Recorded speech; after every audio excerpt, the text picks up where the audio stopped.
กองประชุมสมัยวิสามัญเทื่อที่3ของสภาประชาชนแขวงบุรีคำไซได้จัดขึ้นในตอนเช้า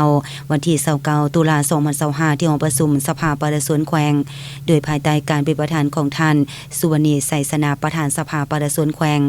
มีท่านสนธนูธรรมวงศ์กรรมการศูนย์กลางภาคเลขาภาคแขวงเจ้าแขวงบุรีคำไซ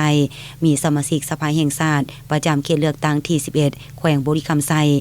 สมาชิกสภาประชาชนแขวงต่างหน้าแผนกการของแขวงและแขกถูกเชิญเข้าร่วม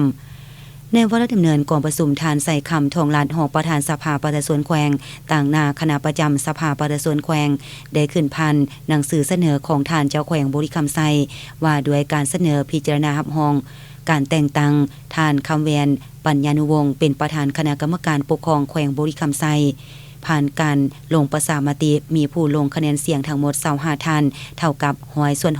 100หลังจากนั้นท่านคำแวนปัญญานุวงศ์ประธานคณะกรรมการปกครองแขวงได้เสนอให้สภาประชาชนแขวงรับรองเอาการแต่งตั้งรองประธานคณะกรรมการปกครองแขวงและคณะกรรมการองค์การปกครองแขวงโดยการเสนอแต่งตั้งท่านบุญเลี้ยงดวงสะเภาทองท่านสมใจ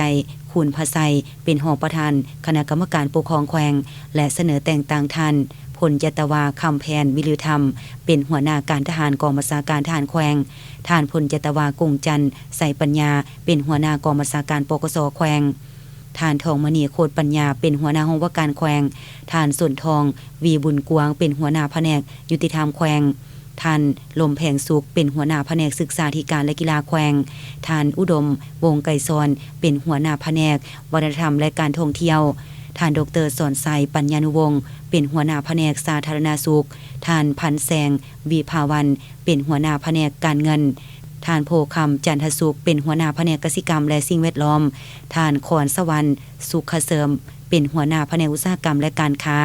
ท่านวิสัยภูมีเป็นหัวหน้าแผนกยุทธธิการและขนส่งท่านโกไซสมบัติเป็นหัวหน้าแผนกแห่งงานสวัสดิการและสังคมแขวงผ่านการลงคะแนนเสียงแม่นเห็นดี100ส่วน